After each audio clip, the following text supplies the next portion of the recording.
New Zealand, an island nation isolated from the rest of the world by thousands of kilometres of open ocean. Landscapes forged by titanic forces. Peaks carved by fire and ice. Rugged coastlines and primeval forests. Over millions of years, these islands and neighbouring Australia became extraordinary evolutionary laboratories. Bizarre species found nowhere else on Earth emerged and thrived. About 70 metres at the bottom. We're still unlocking the mysteries of New Zealand's oceans. Marine fossils give us clues. When I look at it, I think this was once living. There are survivors too, creatures that met every challenge thrown at them. The environment they live in can change in seconds. Half of that mountain has slipped away. Massive earthquakes can batter the country. Where our feet are used to be at the same level as where my hand is now. A tsunami, shockwaves going through the ocean, mudslides flowing down into the depths. How have New Zealand's marine animals adapted to their unpredictable world?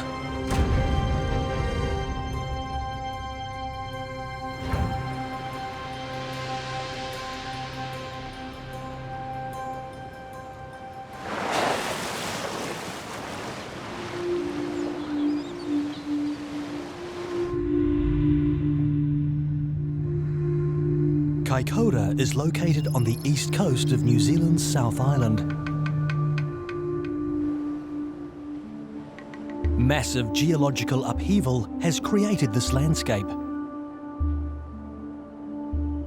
Because New Zealand sits in the collision zone between the Australian and Pacific geological plates, earthquakes occur frequently.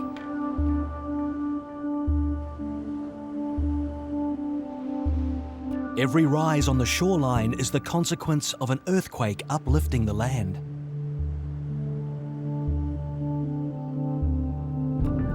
Beneath the ocean, earthquakes have also had a huge impact, creating a gigantic trench, the Kaikōura Canyon.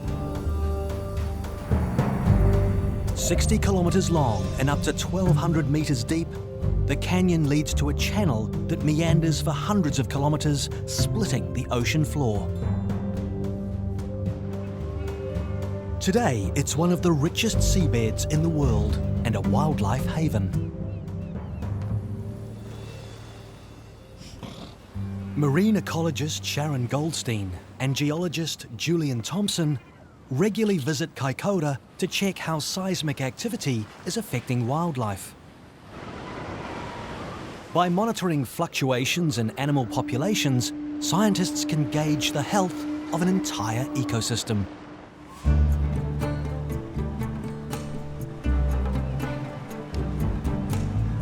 The team sets off in search of the canyon's most famous resident.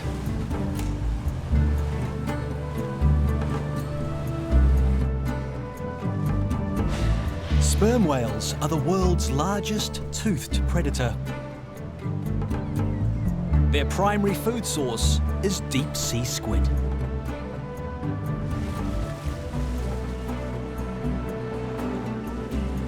Finding whales is a specialist job.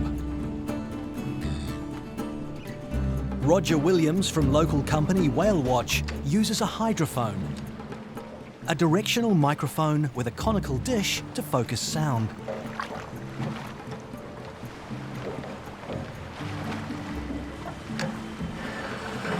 Kaikoura is one of the few locations where sperm whales live year-round. If Roger finds one quickly, it's an encouraging sign all is well with the wider population.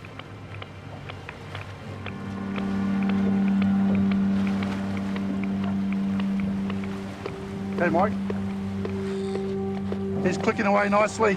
Toothed whales use sound to hunt prey, emitting loud clicks that bounce back from anything they hit. He's about half a mile to the northwest. If the clicks stop, It indicates the whale has stopped hunting and is about to surface for air.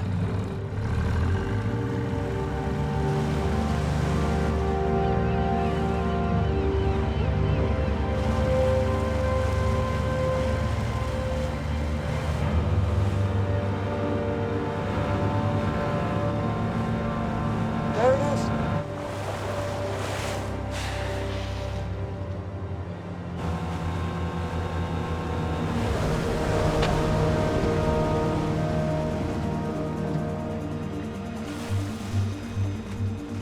This is really exciting. We are above 1,000 meters of water with the most majestic animal beside us. And they stay above the canyon where there's good feeding. Absolutely amazing to see him just breathing here on the surface, taking some time before his next dive. Sperm whales dive for up to 90 minutes, longer than almost any other marine mammal. They hunt at depths of up to 3,000 meters. At Kaikoura, sperm whales are apex predators in the food chain. If the whale population is thriving, the surrounding marine environment is likely to be healthy. If you can help me with that, I think I can reach out there.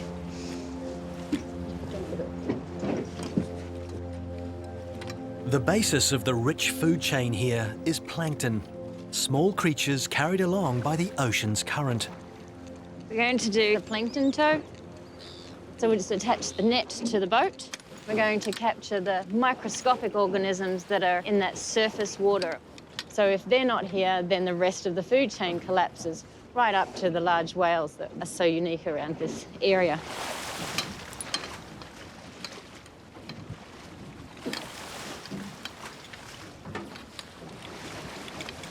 Plankton range from microscopic organisms to shrimps and jellyfish. The tiny plankton are eaten by animals such as crabs and fish, which in turn are eaten by squid, the sperm whale's food.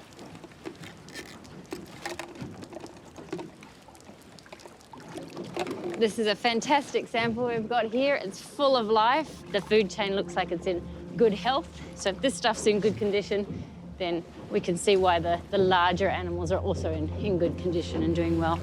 It's a really nice wee sample.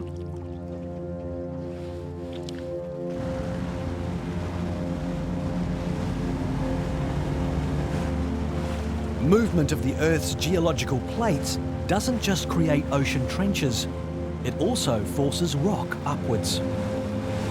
What we can see in the distance over there are the Kaikōura ranges, and these mountains have been uplifted over the last several million years, one earthquake at a time. Follow the peak south from Kaikoura and you reach Fjordland.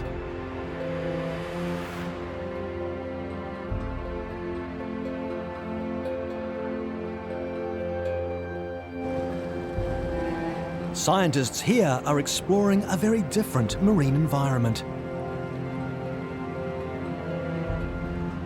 The dramatic landscape of Fjordland was carved by glaciers. When the ice receded some 12,000 years ago, the ocean flooded these glacial valleys to create deep fjords. The most famous of these, Milford Sound, has been described as the 8th wonder of the world. New life forms and marine species are still being discovered in these waters. Working here can be challenging. Fjordland is one of the wettest places in the world. Can't have a rainforest without rain. Rainfall can be 250 millimetres a day, over 7 metres a year. But you can see at the moment where that cursor is, we're in nearly 300 metres of water there. Parts of Milford Sound are over 400 metres deep. Most of it is unexplored. Captain Rob Swale and ecologist Sean Hadley are leading a marine survey team. It's important work. By understanding the species living here, strategies can be developed to best protect them and the environment. In the back section, this is all electronics, a few fans, but the tether will take us to 1,000 meters. The only thing that runs through this is fiber optics. First in are the surface divers on a mission to find a prehistoric shark. Marine cameraman Steve Hathaway is leading the dive team. Conditions are less than ideal. This is fjordland for you though, isn't it? It's just a lot of rain and the water looks absolutely disgusting on the surface here, but we're expecting it to really open up by the time we go down to about 4 meters. The surface water is clouded by a natural dye called tannin, found in the dense rainforest vegetation. Rainwater runoff collects tannins from plants and soil, staining fresh water the colour of tea. In the ocean, it sits in a layer, blocking much of the sunlight.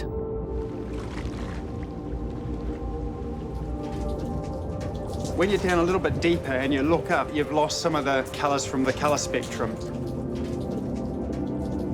First colour is going to disappear as red, then orange, and it's making everything look quite green under there. The lack of light makes plants and animals think they're deeper than they really are. It's a unique environment, home to species usually found living at much greater depths.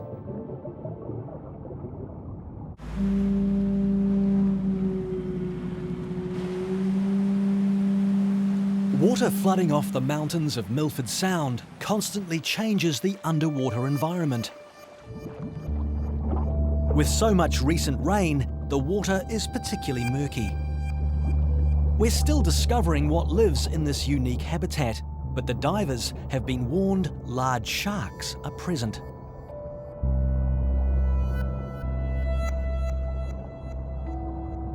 As they explore, they discover a large outcrop of black coral. The coral is actually white when alive, only becoming black when it dies. Elsewhere, it's unheard of at depths less than 35 meters. A single colony of black coral might live around 4,000 years, one of the oldest continuously living organisms on the planet. In this cold, dark environment, hundreds of species create a kaleidoscope of colour on the rocks. Many are only found in New Zealand.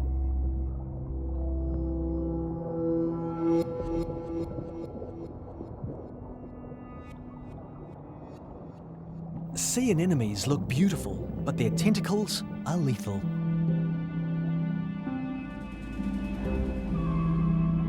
Triggered by the slightest touch, they fire a harpoon to paralyse passing fish.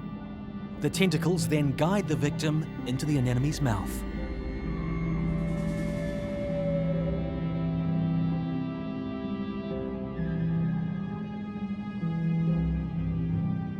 Tube-like animals called sea cucumbers lounge on the rocks.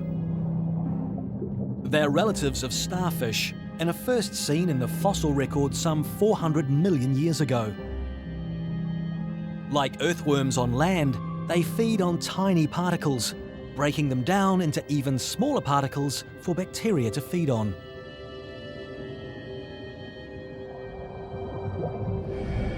Not all the wildlife is so benign.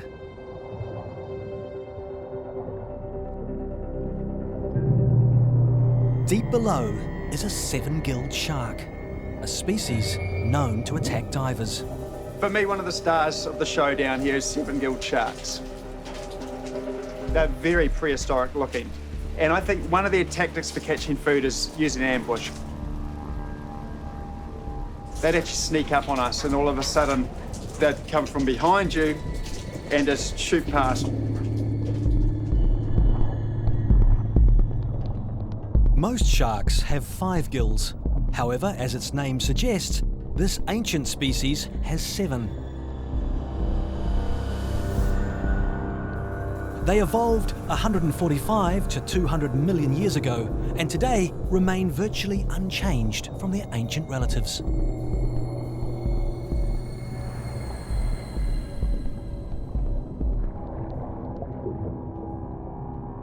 They grow up to 3 meters in length and commonly feed on seals and dolphins.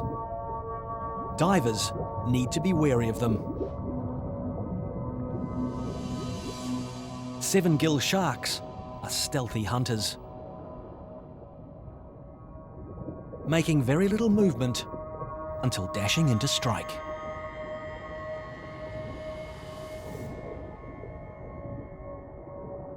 Researchers believe 7-gills undertake long-distance migrations to breeding grounds in the open ocean.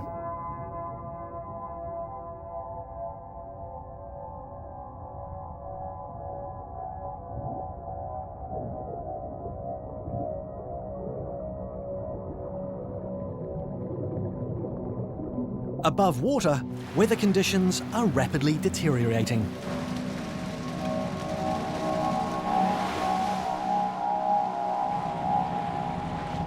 Because the research vessel can't get close to the rocks, a small boat has been launched. It's now up to Paul, the dive supervisor, to guide the divers in.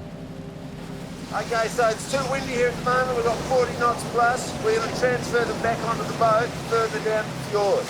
A lot of the time it can be calm when you put them in, and then within 10, 15 minutes, all of a sudden you can have 50, 60 knots. It's just one of those places that can change very, very quickly. Those sharks are definitely very stealthy. The one time I turned around, I'm filming the surface, and turn around, there's 2 right behind me. How's that? Awesome.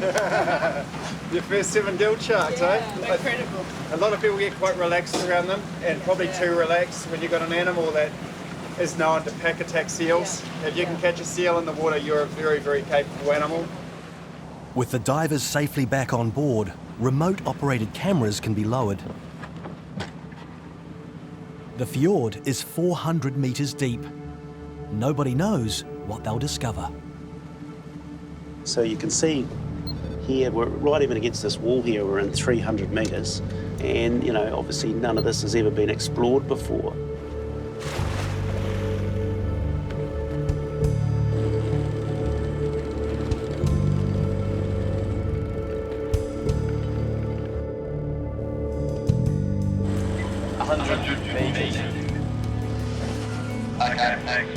The camera feeds to a viewing room.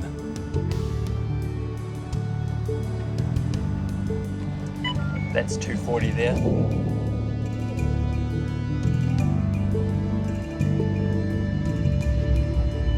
$270 meters and we've hit the bottom.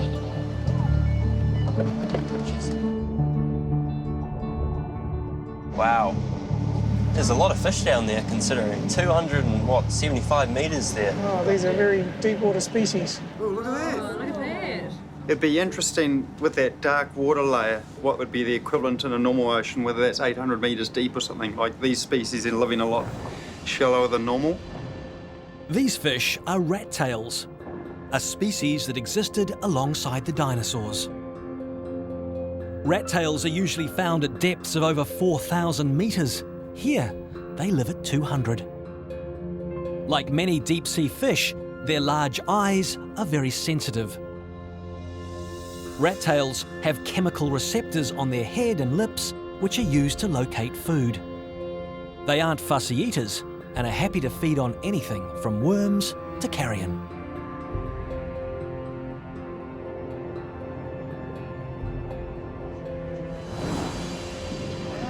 It's a hagfish, I think.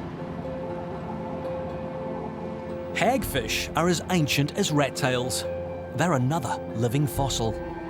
So these guys have a defensive mechanism. When something grabs them, they produce a lot of mucus, but they're completely blind and they've got really good smell. Amazingly, they're the only living creature with a skull but no backbone.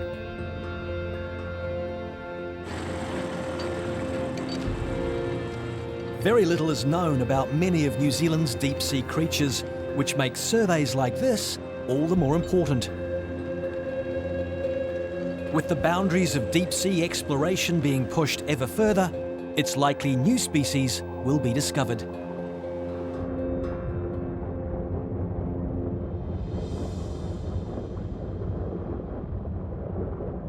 As the ROV returns to the surface, an inquisitive seven-gilled shark comes in to investigate.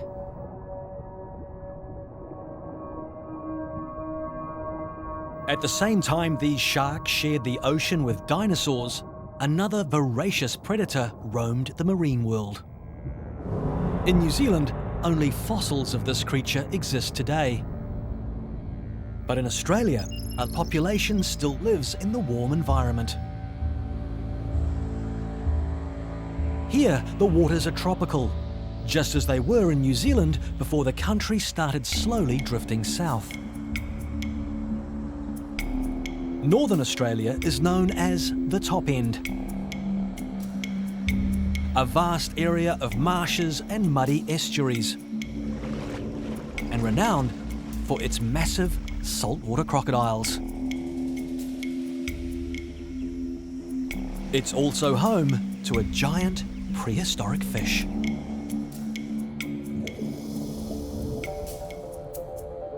It's easy to see why this strange-looking creature is named the sawfish. Once it was common, but its distinctive snout has long been a popular trophy for hunters. It's now one of the rarest fish in the world.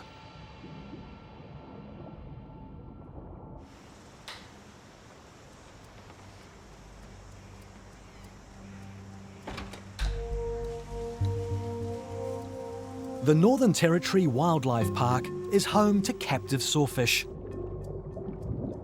Marine biologists hope their research here will assist efforts to save this critically endangered species from extinction.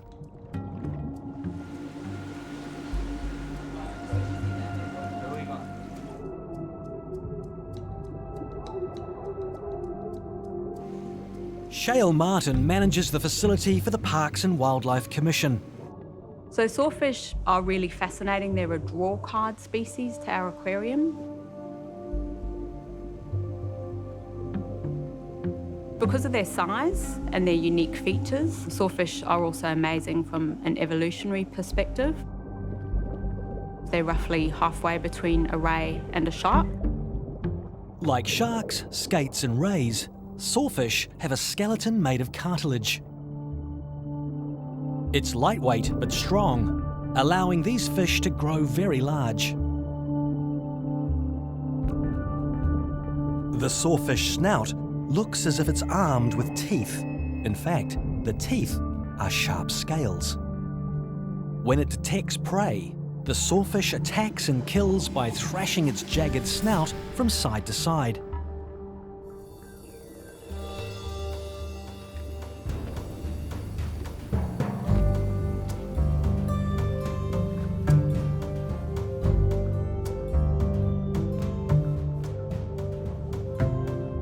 This sawfish is now almost 3 meters long and will double in length as it matures. But even larger sawfish once lived in New Zealand.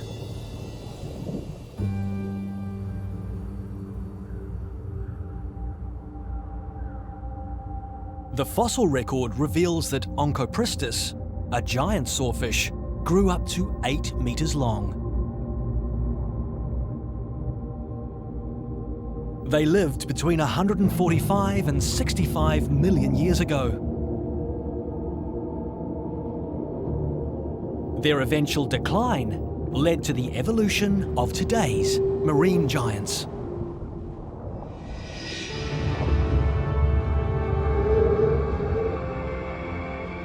For well over 100 million years, giant marine reptiles like the plesiosaur dominated the world's oceans. 10 meters long and snake-necked, they were formidable predators. Until a catastrophic event occurred, instantly changing the course of evolution. 65 million years ago, a 10-kilometer wide asteroid struck Earth.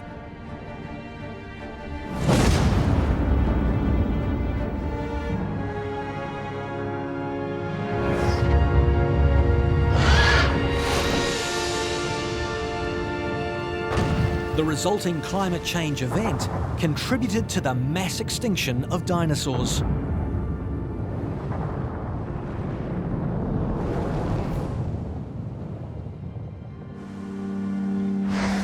New environments and habitats became available and new species emerged.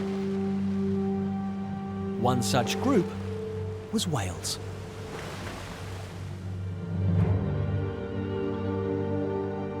To discover more about the evolution of New Zealand's whales, you head away from the sea to remote mountain valleys.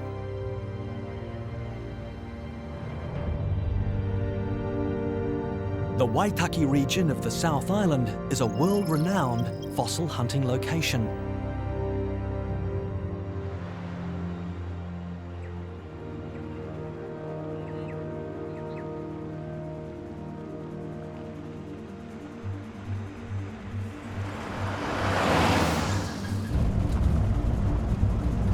"25 million years ago, this area looked very different.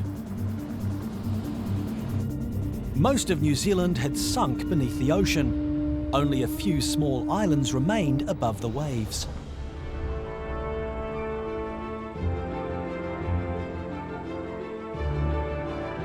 Today we see what was once the floor of a tropical ocean. The evidence is limestone cliffs. Limestone is formed from the remains of shells and other marine organisms. Look at this, guys. We have these prominent shell beds. Each one marks the old sea floor. They're stacked up one on top of the other. This rock was formed far from land. If you scrape a little bit off, like this, tiny little grains of sand. The father of geological research in New Zealand, Alexander Mackay, first discovered this site in 1880. The rock contains immaculate ancient whale fossils. Professor Ewan Fordyce from New Zealand's University of Otago has been studying these fossils for over 30 years, gathering clues to throw fresh light on whale evolution. When marine animals die, they fall to the sea floor, where they are scavenged and disappear. This is the mother lode. But on occasion, some are buried beneath the surface, eventually turning to stone. Bit of shell bed there, guys.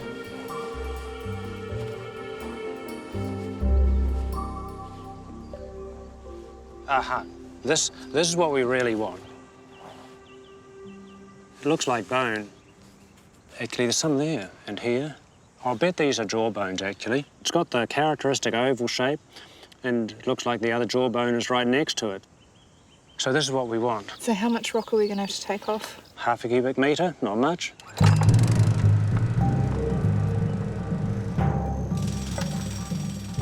Unlike most limestone, the bedrock in South Canterbury wasn't buried deep in the ground and compressed. It's so soft that Ewan has developed a rapid method of excavation.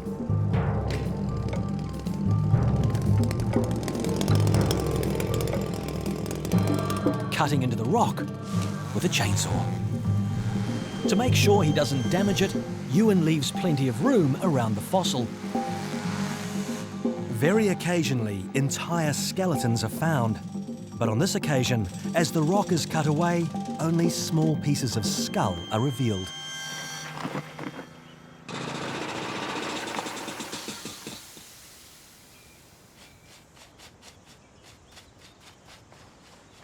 Yeah, that looks good. We can see bits of bone there. Yeah, up there. That's great. The fossil tells a story. We know that modern whales, when they die, bloat up with gas a bit and bob around in the water, and they are gradually scavenged by sharks and the like. But if they're bobbing around for long enough and decomposing, bits of them fall off onto the bottom while the rest of the body drifts away elsewhere. And that's my guess with this specimen. An old car bonnet makes a perfect sledge to drag the heavy rock onto the trailer.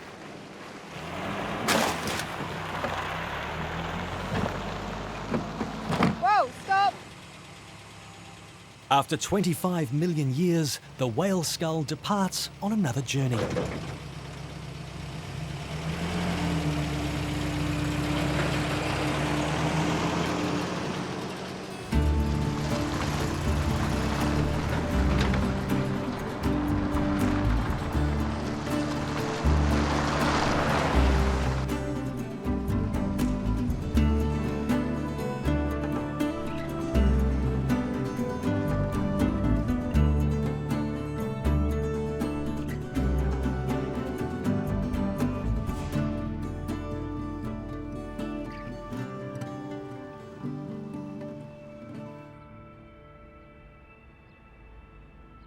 Ewan's laboratory is testament to a lifetime of research.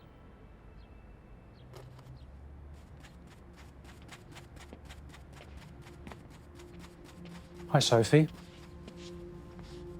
Let's have a look at that ear bone that you turned up. My favourite bone. There was one bone that we could get from a fossil whale to actually say what the species is and how it lived and how big it was, and this is it. And it's species specific. This ear bone's from a type of whale called Tokarahi, and there are several species. One of them lived around 26 million years. At the time when New Zealand was largely flooded and underwater, about getting on to halfway back to the age of the dinosaurs. The university cellars are a fossil storeroom, allowing us to travel millions of years back in time. The very earliest whales were toothed whales, and they would eat hard prey, fish, penguins, and the like. This animal in front of us is actually a baleen whale. It didn't really have any significant teeth in life, and it would have taken mouthfuls of water and taken food from the water. It ate little prey like krill, for example. And it was a very successful lifestyle, helped the whales to get big in terms of their evolutionary history. The biggest animals eating the littlest food. This whale lived around 25 million years ago. New Zealand's oceans were teeming with life at that time. It was a perfect environment for giant predators. The most efficient and fearsome of them all was a giant shark. This is a megalodon tooth. This tooth, from one of the bigger megalodons ever recorded, is from New Zealand. It's not a world record breaker, but it's pretty close. We know that these animals got to perhaps 20 metres long. That's based on the size of teeth and vertebrae. And a 20-metre long megalodon would weigh about 100 tonnes. So that is just absolutely monstrous compared to a modern great white shark. Megalodons weighed in at least 10 times heavier than today's great white shark. They were arguably the most efficient predator to ever swim in the oceans. But around 2 million years ago, they disappeared. One theory suggests a new marine predator evolved, a gigantic dolphin still living today.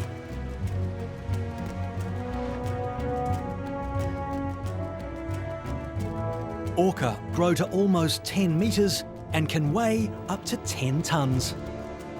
Because of their size, they are sometimes known as killer whales.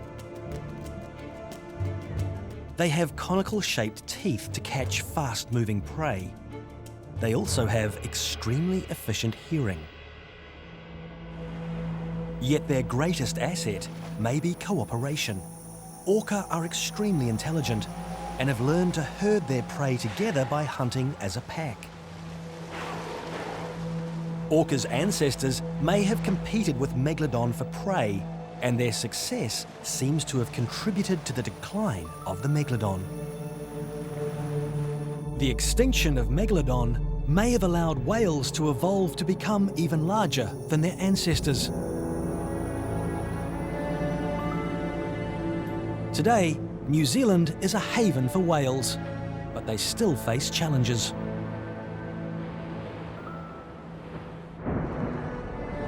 The Kaikoura Marine Reserve is renowned for its resident sperm whales. Unfortunately, the region has just been hit by a life-changing event, and nobody knows how it will have affected the whales.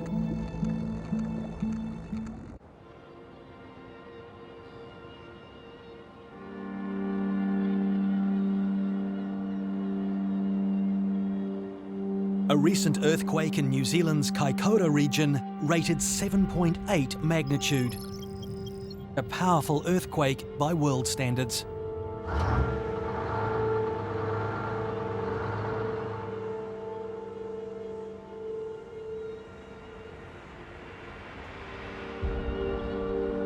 Many roads in the area were closed due to landslips.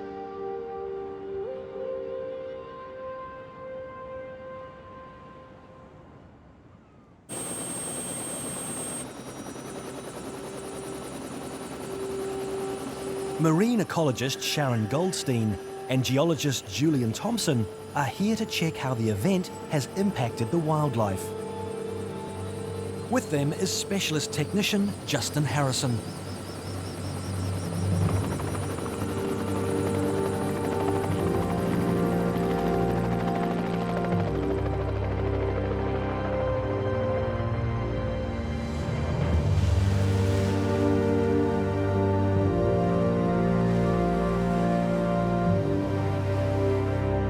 It's immediately apparent the tide line has moved a significant distance. So somewhere here is the present high tide mark, is that right? So the high tide used to go way up to the car park, and all of this would be underwater.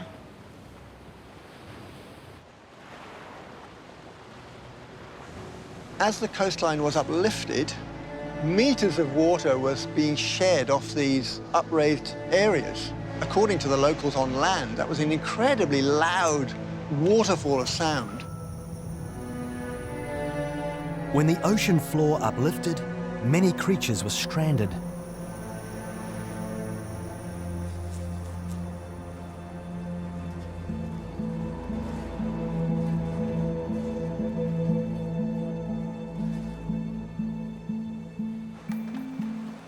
Sharon and Mike Morrissey from the Department of Conservation have come to check on a nearby seal colony. The impact of such a powerful earthquake is bound to have caused massive change.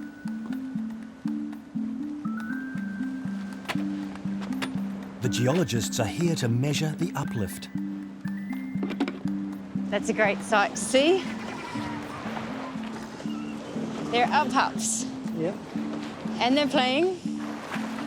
Yeah, after all that's happened, they look really good, don't they? They look healthy. We can see at least 10 just in this little area.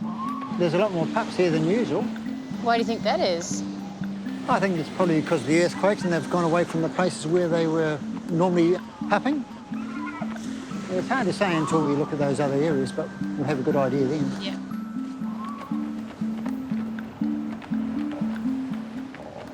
Okay, how's that looking?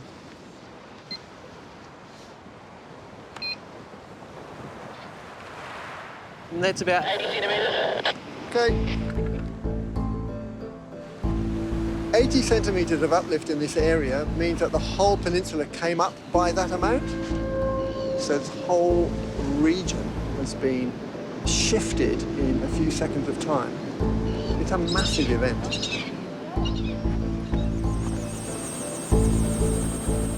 There are a number of seal colonies on the coast, and Sharon fears some have been severely impacted. Further north of Kaikoura, we have the largest breeding area for the New Zealand fur seal, and they've had a harder time in the earthquake. Not only did they have the shaking and the uplift, but we also know there are very large landslides right on their colony area. As you go northward from the point where this earthquake originated, you see actually a greater and greater impact. There are several large faults, and in these areas, that's where the uplift has been most pronounced. Some of these faults are quite stark, quite dramatic gashes, almost like a knife has cut through the landscape in quite an extraordinary and exceptional way. We're just flying over where the fault cuts across the road and the railway. And you can see how the road has been displaced sideways as well as the railway. This earthquake produced about 100,000 landslides. Yeah, Sharon, that's the seal colony down there that you've been studying. Yep, if we just turn around from here at any point. The seal colony has been hit by a huge rockfall, and there's nowhere the helicopter can land. Yeah, make sure we can get those rocks over there. A thermal imaging camera is used to assess how many seals remain.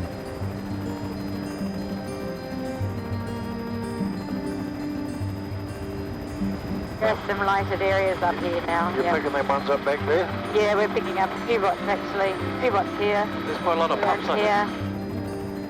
It's good news, but it looks as if many seals have left and moved to other colonies.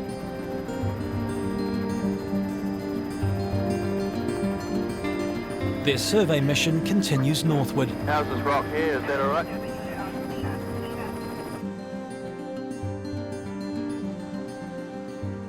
They land in a small area where the uplift seems particularly dramatic.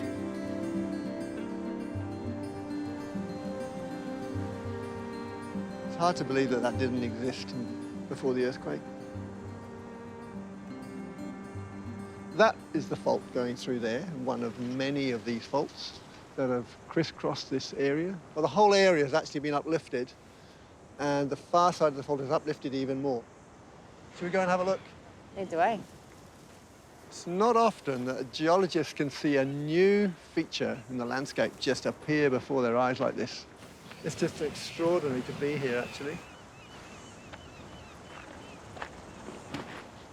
Wow, it's so amazing to see this. So where our feet are used to be at the same level as where my hand is now. So that's, what do you think? 2 meters? About 2 meters. 2 meters of uplift. But don't forget, it's a fracture in the earth going right down, probably 10, 15 kilometers into the crust. And all of that rock has moved on one side relative to the other.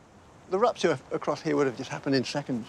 And the ripping apart of those rocks is what created the powerful shaking of this earthquake.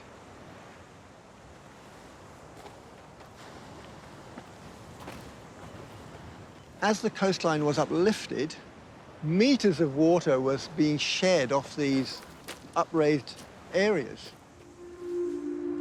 That's devastating. So the low tide level would have been here somewhere and all of this below the water. Yeah, well, this seaweed is subtidal. That should be underwater.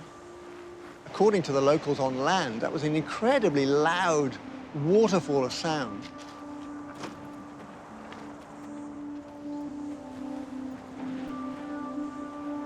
True subtidal. None of this would ever have come out of the water. Many creatures were close to the rocks or hidden in the rocks, were just stranded out of the water and died.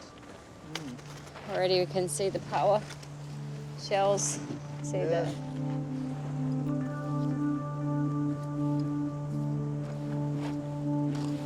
These sea urchins just sitting, waiting for the tide to come back in. Which it never will. Not up here.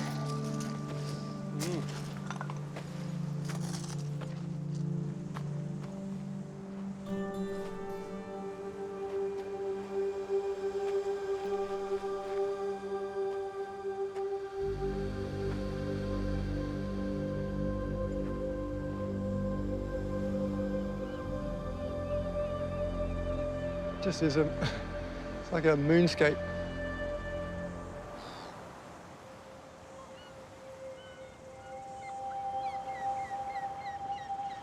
Lots of devastation, but the water and the new intertidal zone is out there. The organisms, we have to remember, will recover. It's not the end of them. They'll just start in a new place. There'll be a big shift.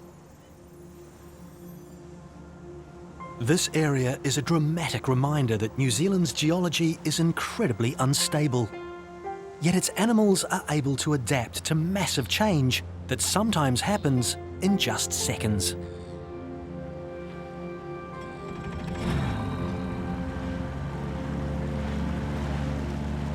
There's another question to answer. Whales are very sensitive to vibrations. Has the earthquake driven them away from Kaikoura? I was in Kaikoura for the recent earthquake, and on land it was loud and there was a very violent shaking. The vibrations under the water I felt much more, so it would have come from all around them.